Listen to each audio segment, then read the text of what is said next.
Hello everyone. इस video में हम देखेंगे कि सी लैंग्वेज में कॉन्स्टेंट्स क्या होते हैं। Constant is a fixed value that can not be change during execution of program. Means constant एक ऐसी फिक्स वैल्यू होती है जो कि प्रोग्राम में एग्जीक्यूशन के टाइम पर चेंज नहीं होती। जैसे कि इनके नेम से ही पता लग रहा है, कांस्टेंट मीन्स ऐसी वैल्यू जो कि कांस्टेंट रहती है, चेंज नहीं होती। जैसे कि हमने मैथ्स में भी पढ़ा होगा कि कांस्टेंट एक ऐसी वैल्यू होती थी जो कि चेंज नहीं होती थी, एंड वेरिएबल मीन्स ऐसी वैल्यू जो वेरी करती है, मीन्स और टाइम टू टाइम चेंज हो जाती है। सिमिलरली सी लैंग्वेज में भी कांस्टेंट एक ऐसी वैल्यू होती है जो कि चेंज नहीं होती।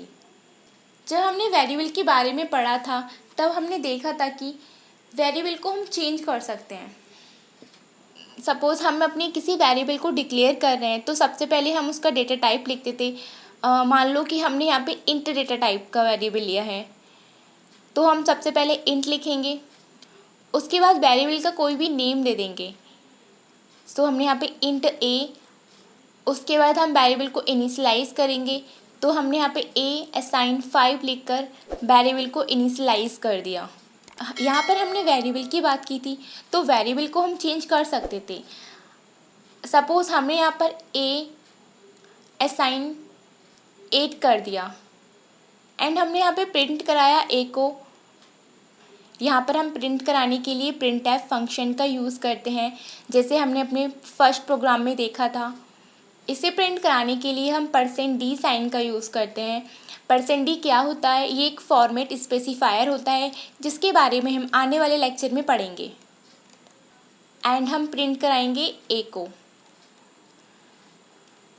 अगर हमने ये वैल्यू ए असाइन 8 नहीं लिखी होती तो यहाँ पर वैल्यू प्रिंट कराने पर 5 आता, लेकिन हमने यहाँ पर 8 लिखा है अब, तो यहाँ पर प्रिंट कराने पर 5 नहीं आएगा, अब 8 आएगा। इसका मतलब है कि वेरिएबल की वैल्यू को हम चेंज कर सकते हैं, लेकिन कांस्टेंट की वैल्यू को हम चेंज नहीं कर सकते। यहाँ पे हमने देखा कि वेरिएबल का सिंटैक्स होता है कि सबसे पहले हम डेटा टाइप लिखते हैं, उसके बाद हम वेरिएबल का नेम लिखते हैं एंड उसके बाद हम वेरिएबल को इनिशियलाइज करते हैं। कांस्टेंट का सिंटैक्स भी ऐसा ही होता है, लेकिन कांस्टेंट के सिंटैक्स में सबसे पहले हम कांस्ट कीवर्ड का यूज़ करते हैं, उसके बाद हम डेटा टाइप का यूज़ करते हैं। सो सपोज़ हमने यहाँ पे इंट डेटा टाइप का यूज़ किया है, उसके बाद हम यहाँ पे वेरिएबल नेम देंगे, हमने यहाँ पे ए ही दे दिया इसकी तरह, एंड उसके बाद हमने यहाँ पे 5 लिख दिया, a assign 5। So variable name and constant दोनों के ही सिंटैक्स सेम है, लेकिन हमने यहाँ पर वेरिएबल को चेंज कर दिया था। लेकिन हम यहाँ पे अगर चाहें कि हम ए को चेंज करें, ए की वैल्यू को चेंज करें, तो हम ऐसा नहीं कर सकते, क्योंकि हमने यहाँ पे कांस्ट कीवर्ड का यूज़ किया है। मीन्स अभी हमारा कांस्टेंट बन गया पूरा, एंड कांस्टेंट को हम चेंज नहीं कर सकते। कांस्टेंट एक फ़िक्स वैल्यू होती है जो कि चेंज नहीं होती। अब हम देखते हैं कि हम कांस्टेंट को डिफ़ाइन कैसे करते हैं। सो कांस्टेंट को डिफ़ाइन करने के हमारे पास 2 मेथड्स होते हैं। फर्स्ट मेथड होता है हम यहाँ पे कांस्ट कीवर्ड का यूज़ करें, जैसे कि अभी हमने देखा था। एंड सेकंड मेथड होता है हम कांस्टेंट को hash define pre processor directive का यूज़ करके डिफाइन करें। सो हम देखते हैं 1 बाय 1 कि हम दोनों ही मेथड से कैसे यूज़ करते हैं इनको। सबसे पहले हम देखते हैं कि हम कांस्ट कीवर्ड का यूज़ करके कैसे हम इसको डिक्लेयर करते हैं। तो अभी हमने देखा था कि कांस्ट कीवर्ड का यूज़ करके हम कैसे डिक्लेयर करते हैं। सो हम इसको एक बार फिर से देखते हैं। सबसे पहले हम कांस्ट कीवर्ड लिखेंगे, उसके बाद हम कोई भी डेटा टाइप लिखेंगे, इंट, कैर, फ्लोट, कोई भी डेटा टाइप लिख सकते हैं। हम यहाँ पे इंट डेटा टाइप लिख रहे हैं। उसके बाद हम यहाँ पे वेरिएबल नेम लिखेंगे एंड उसके बाद हम इसको इनिशियलाइज करेंगे। तो हमने यहाँ पे ए असाइन 3 कर दिया। ये था हमारा first method by using const keyword. हमने यहाँ पे कॉन्स्ट कीवर्ड का यूज़ करके कैसे डिक्लेयर करते हैं कांस्टेंट को, हमने ये देखा। अब हम देखते हैं कि hash defined pre processor directive का यूज़ करके हम कांस्टेंट को कैसे डिफाइन करते हैं। जब भी हम hash defined pre processor directive का यूज़ करके कांस्टेंट को डिफाइन करेंगे तो हम उन कांस्टेंट को डिफाइन करेंगे कांस्टेंट को हमें बार बार एक्सेस करना हो अपने प्रोग्राम में, या हमें बार बार उन कांस्टेंट को यूज़ करने की नीड हो, तो हमें बार बार एक्सेस करना होगा, तो हमें बार बार कॉन्स्ट कीवर्ड यूज़ करना पड़ेगा। तो हमें इसे बार बार रीराइट करने से अच्छा सबसे पहले हम यहाँ पे hash define pre processor directive का यूज़ करेंगे। उसके बाद हम वेरिएबल नेम देंगे। हमने यहाँ पे हमने ए भी दे दिया वेरिएबल नेम। उसके बाद हमें जो भी वैल्यू इनिशियलाइज़ करनी होगी ये हम उसे वहाँ पे लिख देंगे। सपोज़ आप कोई प्रोग्राम बना रहे हैं, उसमें आपको एक कांस्टेंट को डिक्लेयर करना है, लेकिन उस कांस्टेंट को आपको या तो 1 टाइम एक्सेस करना है या फिर 2 टाइम, तो आप उसे कॉन्स्ट कीवर्ड का यूज़ करके डिक्लेयर कर सकते हैं, क्योंकि आपको सिर्फ 2 टाइम्स ही लिखना पड़ेगा ये। लेकिन सपोज़ आपको वहाँ पे अपने प्रोग्राम में 10 टाइम्स अगर किसी कांस्टेंट को एक्सेस करना है तो आपको बार बार 10 टाइम्स कॉन्स्ट कीवर्ड लिखना पड़ेगा, पूरा ये मेथड फॉलो करना पड़ेगा। तो हमें इससे बचने के लिए हम simply hash define pre processor directive का यूज़ करके वेरिएबल का नेम लिखेंगे एंड हमें जो वैल्यू उसको इनिशियलाइज़ करनी होगी वो वैल्यू लिख देंगे। ध्यान रहे कि यहाँ पे हम सेमीकोलन का यूज़ नहीं करते। तो अब हम जितने भी बार चाहें सिंपली एवी नेम लिख के इस कांस्टेंट को एक्सेस कर सकते हैं, एंड इस कांस्टेंट में भी हम इसकी वैल्यू को चेंज नहीं कर सकते क्योंकि हमने यहाँ पे कांस्टेंट डिक्लेयर किया है। सो आई होप आपको समझ में आया होगा कि कांस्टेंट क्या होते हैं एंड हम उनको कैसे डिफ़ाइन करते हैं। इस मेथड से हम जिन कांस्टेंट को डिफ़ाइन करते हैं उन कांस्टेंट को सिंबॉलिक कांस्टेंट या फिर नेम्ड कांस्टेंट कहते हैं। आई होप आपको समझ में आया होगा कि हम कांस्टेंट को कैसे डिफ़ाइन करते हैं। फर्स्ट मेथड होता है कांस्टेंट को डिफ़ाइन करने का कि हम कॉन्स्ट कीवर्ड का यूज़ करें, एंड सेकंड मेथड होता है कि हम hash define pre processor directive का यूज़ करें। अगर हमें अपने प्रोग्राम में कांस्टेंट को बार बार एक्सेस करना है, सपोज़ 10 टाइम्स एक्सेस करना है, 20 टाइम एक्सेस करना है, तो हमारे लिए ये सूटेबल होता है कि हम यहाँ पे hash defined pre processor directive का यूज़ करके कांस्टेंट को डिफ़ाइन करें।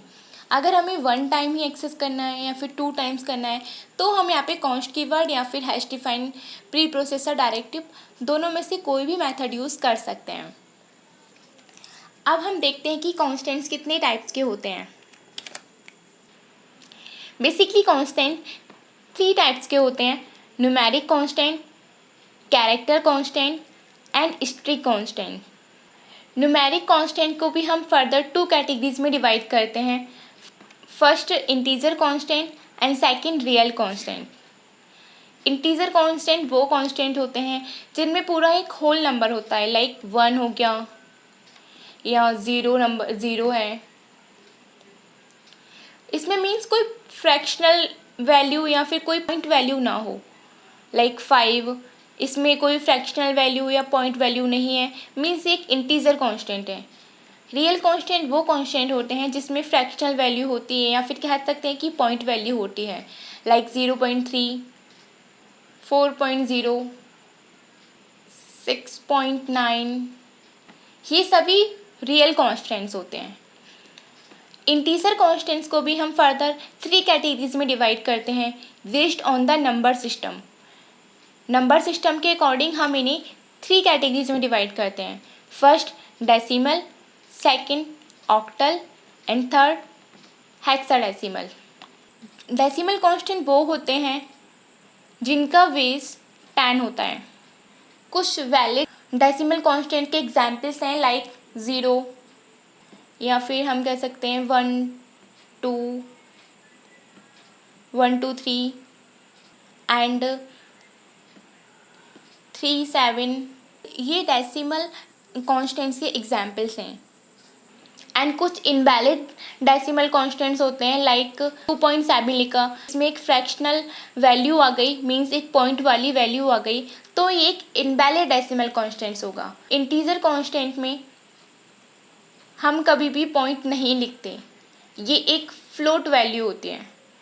लाइक हम कोई स्पेशल सिंबल यूज़ नहीं करते तो यहाँ पे #3 4 भी नहीं आ सकता। अब देखते हैं कि ऑक्टल कॉन्स्टेंट्स क्या होते हैं। ऑक्टल कॉन्स्टेंट्स वो कॉन्स्टेंट होते हैं जिनका बेस 8 होता है। ऑक्टल इंटीजर्स कांस्टेंट में फर्स्ट डिजिट ऑलवेज 0 होती है, लाइक 0 0 7 8 0 3 2 एट्सेट्रा। अब देखते हैं कि हम हेक्साडेसिमल इंटीजर कांस्टेंट्स क्या होते हैं। हेक्साडेसिमल इंटीजर कांस्टेंट वो कांस्टेंट्स होते हैं जिनका बेस 16 होता है। इन hexadecimal integer constant first 2 digits must be 0 और 0x। 0x स्मॉल भी हो सकता है या फिर कैपिटल भी हो सकता है, x कोई सा भी x हो सकता है, स्मॉल x या फिर कैपिटल x।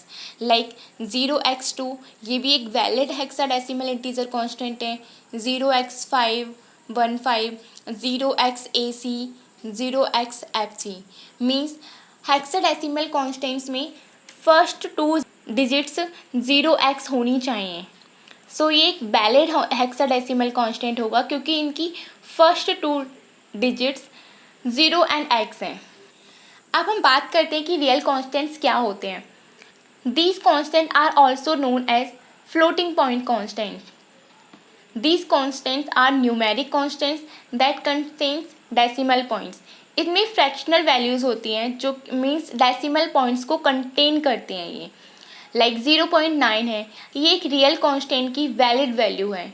5.8 200.0 3245.7 ये एक रियल कांस्टेंट्स हुए क्योंकि इनमें फ्लोटिंग वैल्यूज़ हैं।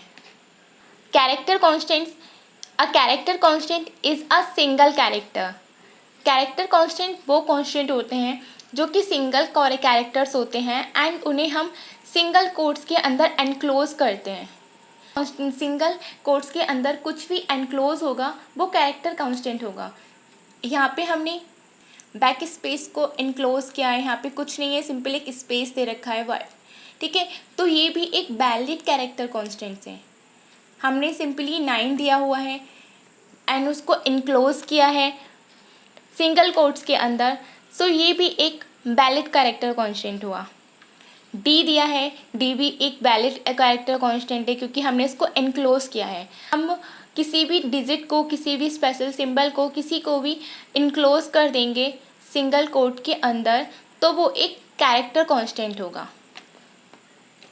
अब हम देखते हैं कि स्ट्रिंग कांस्टेंट्स क्या होता है।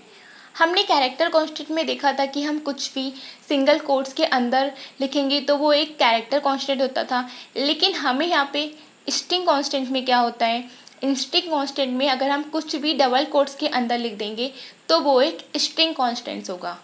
लाइक हमने यहाँ पे कोडर्स वर्ड को डबल कोट्स के अंदर इनक्लोज किया है तो ये एक स्ट्रिंग कांस्टेंट है। 0 को हमने डबल कोट्स के अंदर लिखा है, ये भी एक वैलिड स्ट्रिंग कांस्टेंट है। हमने यहाँ पे स्पेस को स्ट्रिंग कांस्टेंट्स बनाया है डबल कोट्स के अंदर इनक्लोज करके। हमने 089 को लिखा है तो ये भी एक स्ट्रिंग कांस्टेंट है।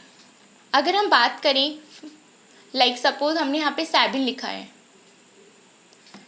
एंड यहाँ पे हमने 7 को डबल कोट्स के अंदर लिखा है, तो क्या ये दोनों इक्वल वैल्यूज़ हैं?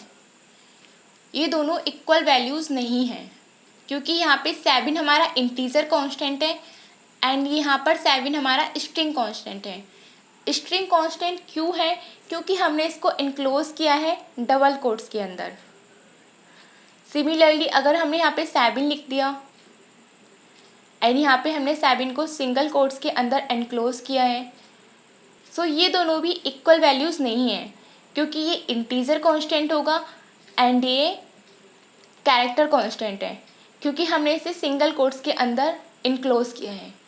So just remember one thing कि जहाँ पर भी हम डबल कोट्स के अंदर एनक्लोज करेंगे वो स्ट्रिंग कांस्टेंट होगा एंड जहाँ पर भी हम सिंगल कोट्स के अंदर एनक्लोज करेंगे वो कैरेक्टर कांस्टेंट होगा। दोनों में ये डिफरेंस होता है। आई होप आपको समझ में आया होगा कि कांस्टेंट्स क्या होते हैं, कांस्टेंट्स कितने टाइप्स के होते हैं एंड कांस्टेंट्स को हम कैसे डिफ़ाइन करते हैं। अगर आपका कोई भी डाउट है तो आप मुझे नीचे कमेंट करके बता सकते हैं। Thank you so much for watching this video.